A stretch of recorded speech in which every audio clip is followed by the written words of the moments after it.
Here's my next addiction. Okay, here's what I said to the kids, so I'll say to you. If you're like me, you don't trust me as much as you trust Google.com. Like, I'll say something, but if you're like me, you kind of got an open mind to a certain extent, but then you go home to Google and find out the truth. So here's what I challenge you to do. Go on to Google and type in the dangers of eating sugar. And this is what you'll find. And then you won't believe me, so that's why you got to go to Google or any search engine to see if it's true. Did you know that sugar is a drug and it's the most addictive drug on the planet, more addictive than heroin and crack cocaine? How do I know?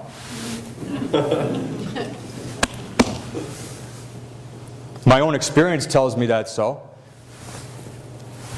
You find out other things about sugar too. Do you know that if you're eating junk food, sugar, Coca-Cola and all that stuff, you get a high, just like a drug, and then it wears off, and then how do you feel when it wears off? Burnt out. You feel burnt out, tired, and stupid, by the way. You feel that way. Isn't it true? After a sugar binge, burnt out, tired, and stupid. Your mind isn't working the same. It's not sharp anymore. And so what are you going to do to escape those bad feelings, the withdrawal of it? You eat some more. Over 60% of our society apparently is overweight or obese. I'm one of that. I'm one of them. As a kid, I would steal money from my mother on a weekly basis and use the money to buy candy. Her life savings was a jar of coins. Every week I stole from it, even though I was going to church and didn't want to do things like that. And I'd use the money to buy candy. I'd go door to door collecting money for UNICEF, and then I'd keep the money and I'd buy junk food and candy.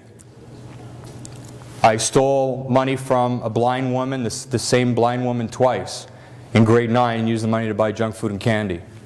And all kinds of other different things. Like when it was Halloween time, I would steal all my brother's candy and give them the apples.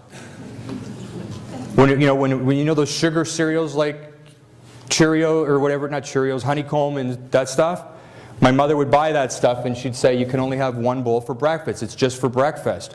And then I'd eat a whole box, like in one day. And I'd be getting in trouble and I'd get punished.